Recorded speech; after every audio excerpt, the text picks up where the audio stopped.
Welcome to another Whiskey Games and Nerd Stuff. We're going to go ahead and do a playthrough of Sprawlopolis, and we'll talk about anything that anybody wants to talk about. If there's anything out there that you folks want to discuss, we can discuss, or we'll go ahead and talk about tariffs if there's not a topic of conversations that come up. The reason I was going to pick tariffs is it's something that's been in the news a lot lately, and I thought it would be interesting to talk about. So let's go ahead and we'll go ahead and play. First, I'm going to go ahead and take a sip of my cranberry and vodka.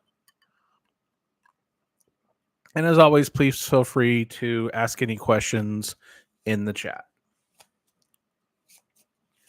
So I went ahead and already drew the 3 mission cards.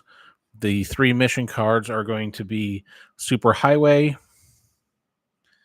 We get 1 point for every 2 road section. Rounded down, we take our largest industrial, subtract from our largest residential, and then that's going to be the points we're going to get, and then our tourist trap. So we're going to go ahead and put this to the side. And for those that haven't played this game, this is the mission. These are the points we need to get to beat. So we'll need to get 29, so 35 points to meet this mission. And again, if you feel free to ask any questions, I'll go ahead and respond.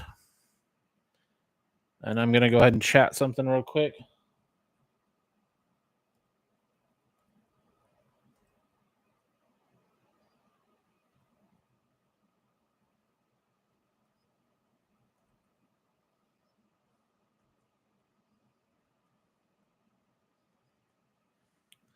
So what we'll do is we've got 17 cards. We're going to shuffle these up. We'll take our first 3 cards that we're going to draw from, and then we're going to build it. We are going to have a little glare here at first.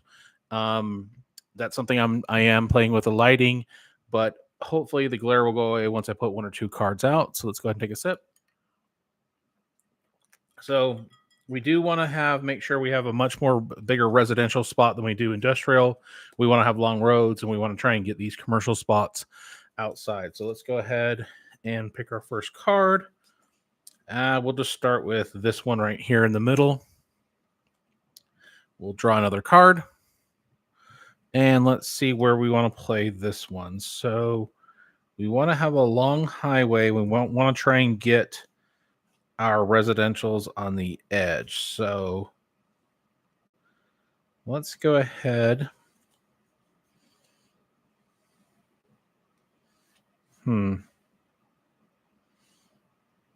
Yep, you know what? We'll just do that. And try and cover up as many of these industrials as we can. And maybe what we can do is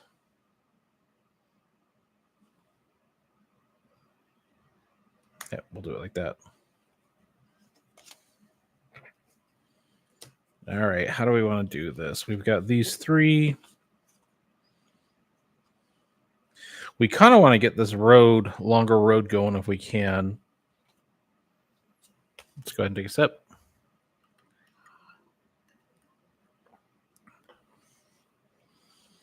And I'll kind of let this video go on for a little bit before I get into my thoughts about tariffs and kind of where things are going. But I really would love to hear everybody else's thoughts and opinions on where this is going and what they feel about what kind of happened over the last couple of days. All right, we could do that. We want this on the edge. Oh, there we go. Let's go ahead and pick another one. Let's see. How do we want this? Now, we don't want to have a large industrial if we can get away with it, but maybe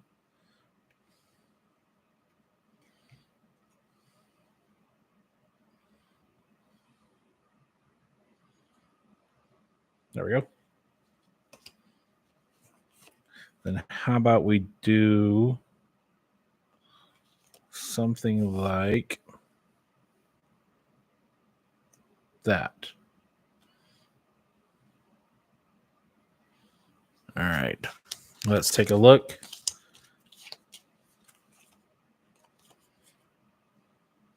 Kind of messing this one up. but that's okay. We're going to go ahead and let's go ahead and try and get some bigger industrials going on. Bigger residentials going on. Yeah, just not sure how I want to do this one.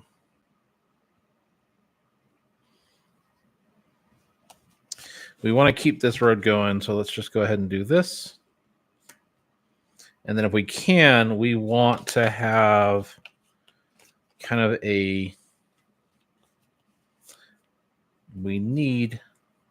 we go. That's what we needed. So right now we've got the long road going. So we've got on this one, the super highway, we're going to get 1 point for every 2 road section, the longest. Well, right now we've got this road going all the way this way. So I think if we can continue this around, I think that's a good option. We also have our largest industrial or residential right now is 2. So we do need to try and build up this residential if we can. So what I'm going to do is place a few cards just to try and get a larger residential spot. So we'll go ahead and place that one there. So now we've kind of got just a tad bit bigger residential. And then what we'll do is go ahead and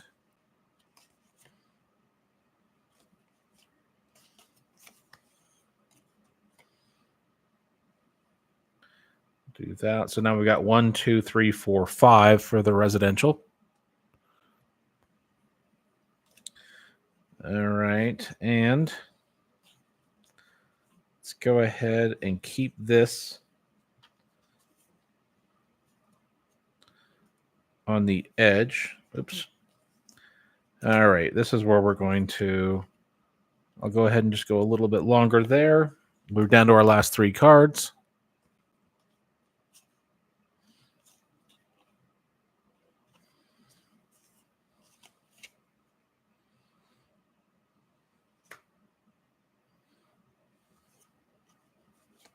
And can we make this residential just a little bit bigger without messing up the road that we had?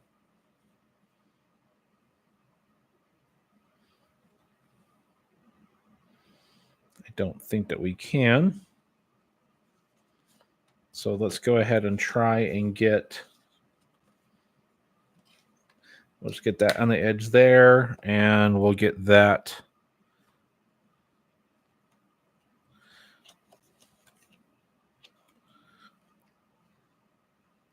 There we go. So let's go ahead and take a sip and let's see how we did in the score. So tourist traps. We get 1 point for every commercial that's on an edge.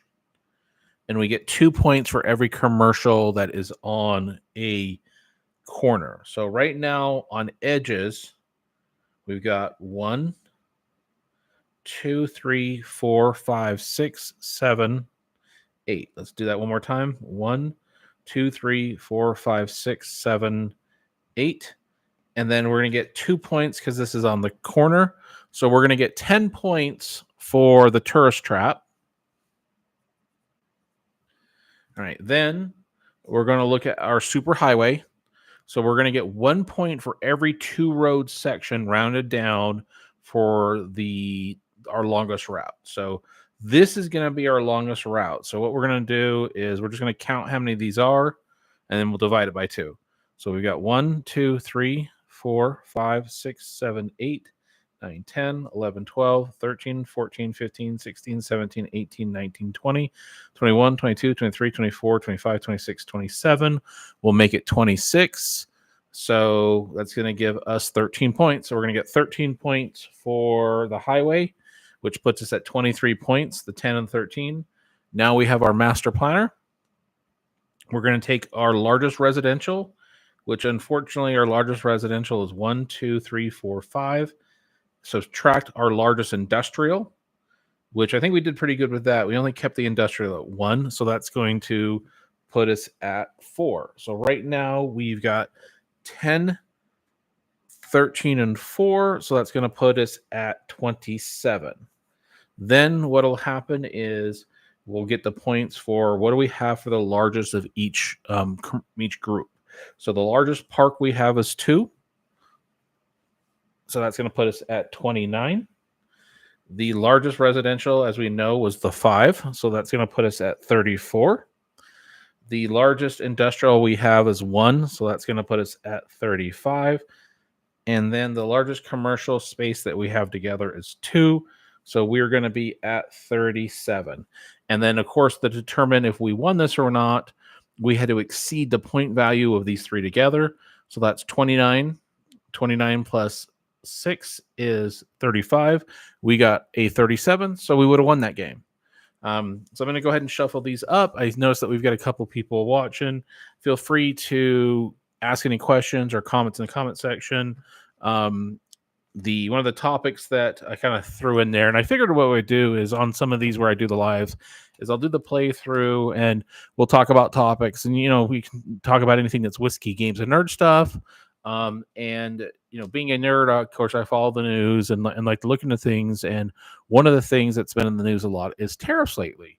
And I think there's a lot of misconceptions out there about tariffs. There's a lot of stuff that's in the news, and regardless of your political affiliations, what side of the spectrum you're on, I do think it's important to kind of separate what the reality is and what's set out there.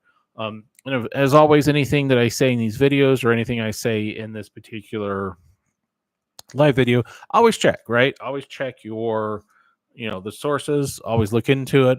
I'm not going to say everything correctly, but it's worth looking into. So let's go ahead and take a sip. So I do have a video where I talked about tariffs, that I use Monopoly money to explain tariffs, and I thought it was pretty good. Got some good feedback. It got some interesting feedback on that video and some others. But one of the things I kind of want to make sure of is we all understand how tariffs work. So first of all, when what just happened over the last day, as of this filming, a 25% tariff was placed on goods in Canada from the U.S., and then 25% tariff was placed on goods that were produced in Mexico to the U.S., and then they added an additional 10% to Chinese goods that were coming into the U.S. So one of the things that we have to make clear is the country is not paying that tariff. That tariff is a tax. So what happens is Mexico will not be paying 25% tax on the stuff. That country is not paying it. Canada will not be paying the bill, the tax. The importer. So the importer, the small business, manufacturer, whoever brings the goods in. So whoever's ordering the goods, for example, let's say a bottle of mezcal. You might get it for $40 now. That bottle of mezcal is going to have a 25% tariff, which means it's going to cost another $10. So the question is going to be, who pays that? Well, the importer or the small business person pays that. When the goods cross the border or go to the port, they pay the tariff. It's an American company. The American company pays that tariff. Then what will happen is that could get passed along in a variety of ways. One of several things happen. Either the importer or the company who that goods are for, they could choose not to raise their prices, even though it costs them more, which rarely happens, or they can just pass along the cost. So what's going to happen over the next, starting on Tuesday, the bulk of the, any fruits, vegetables, and whatnot that are coming from Canada, from Mexico, any products coming from Canada, that's going to have a tariff on it. That's going to cost more. So what'll end up happening is the consumer, us, myself, the people watching this, when they go buy a product, that most likely that product's going to be more. So let's go ahead and take another sip of this. So when I go to buy that bottle of mezcal, after Tuesday, if it's come in after Tuesday, it's going to cost 10% more. So again, it's not the countries. The country does not pay the tariff. It's the importer.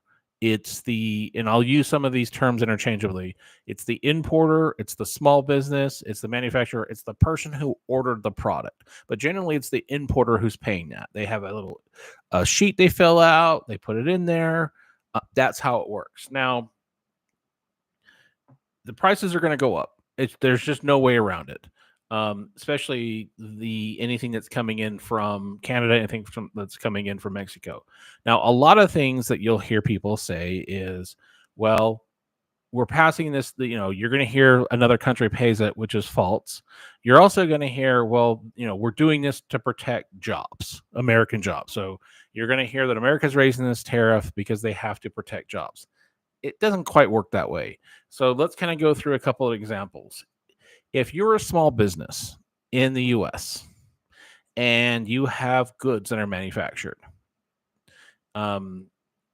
even if you try to build said goods in the US, the bulk of the raw materials and things that you're using to assemble that good, to make that good, you may have had to import. That's going to cost you more.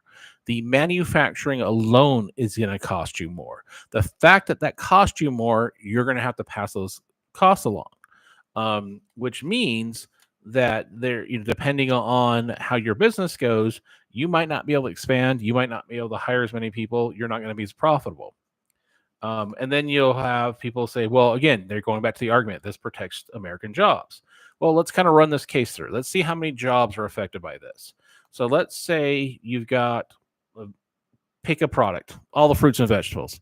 All the fruits and vegetables that are coming from Mexico go to the border. They usually come by a truck. So there is a truck driver who's hauling those fruits and vegetables.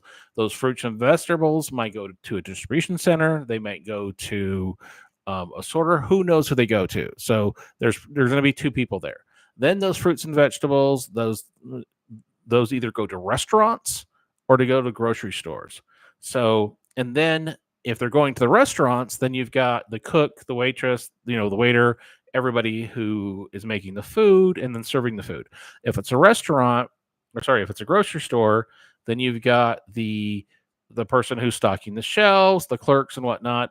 If magically, let's just pretend that all the imports from Canada and Mexico just dried up overnight, how many American jobs would that impact? How many jobs would get lost? How many companies would make less money? Now, the people are going to say, well, you can just have everything grown in the US. And it doesn't quite work that way. It's not that simple. And this may come as a shock to some people out there, but people that work in America are typically making a little bit more money than, say, workers in Mexico, workers in China. So if you magically snapped your finger and had everything made in the United States, and if you magically snapped your finger and every raw material you would need was in the United States to make a product, it's going to cost you more because you're paying the workers more, because your manufacturing costs more, because you need to have infrastructure. It's going to impact jobs. It's going to cost more money. And that's one of the frustrating things is it's not a simple black and white thing. It's not, it's a complicated, like a lot of things, in the world and in politics, there's a multifaceted, there's a lot of variables. Let's go ahead and take another sip. And then what you're seeing is, at least from what I've watched the news earlier, you're going to get Canada, just like they did in 2018, to put tariffs on goods that we produce here, that we export to Canada, and then Mexico will do the same thing. Well, what do you think is going to happen when they throw on tariffs on Florida oranges or Georgia peaches or Kentucky bourbon? What's going to happen to American jobs in American industries when we've upset and frustrated or made just things just plain more expensive for another country to buy American good made products? They're not going to buy those products. They're not going to buy as much. If they don't buy as much, that's going to impact your workers in America. That's going to affect the bottom line. And who do you think is going to pay that price? American workers are. What's going to happen if we've alienated, we'll say Canada. Let's say we've alienated Canada so much they decide to pull all Kentucky bourbon and all spirits off the shelves and boycott it for a while. That's going to hurt American jobs. And to me, it's just kind of crazy. It's one of those things where, yeah, there could be situations where it makes sense in specific various industries. There's reasons that you do tariffs. There's reasons that countries do them. One, you're obviously trying to raise money. Two, you're trying to protect an industry. And three, it's usually political. You're trying to get a country to do something. But there's a way to do this the right way. There's a way to negotiate this. There's a way to work with your allies in a manner that you can all rise together. But that's one of those things I thought I would just do a quick playthrough of Sprawlopolis. Wanted to kind of an event about tariffs there once more. Looks like we don't have any questions in the chat, in the live chat, but feel free to make any comments in the comment section. And generally, I try to do one or two of these live sessions a week where I just play a game and I just ramble on about something. Do appreciate everybody taking the time to talk about this. And until next time, folks, cheers.